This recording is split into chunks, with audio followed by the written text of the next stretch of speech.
in your opinion, why do people feel a need to believe in a higher power? Well, in the believing brain, my thesis is that we find patterns. I call this patternicity, the tendency to find meaningful patterns in both meaningful and meaningless noise. So we find patterns, we connect A to B, that's called learning. Everybody does it, all animals from C. elegans to H. sapiens, and if we didn't do it, we wouldn't survive. Our genomes are not, cannot hold enough information to deal with a always constantly changing complex environment, so we're able to learn.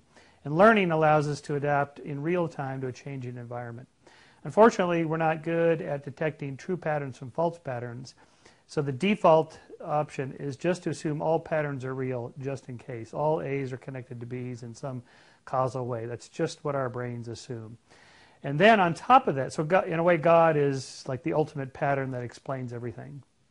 Then on top of that, we also infuse those patterns with intentional agency, and I call this agenticity, the tendency to infuse these patterns with intentional agents. And so, in other words, we assume not just that it's a real pattern, but that the pattern has something behind it, some intentional agent. So my thought experiment is, imagine you're a hominid in the plains of Africa 3.5 million years ago. Your name is Lucy.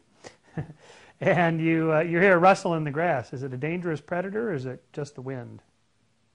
Well, if you assume that the rustle in the grass is a dangerous predator, it turns out it's just the wind, you've made a type 1 error in cognition, a false positive. You thought A was connected to B, and it's not. But no harm. If you, on the other hand, think that the rustle in the grass is just the wind, and it turns out it's a dangerous predator, you're lunch. Congratulations, you've just been given a Darwin Award for taking yourself out of the gene pool before reproducing. So we are the descendants of those who were best at finding these meaningful patterns, with the default rule of thumb that all rustles in the grass are dangerous predators. All patterns are real. But note the difference between a dangerous predator and just the wind. Just the wind is an inanimate force. A dangerous predator is an intentional agent, and he intends to eat me, and that can't be good.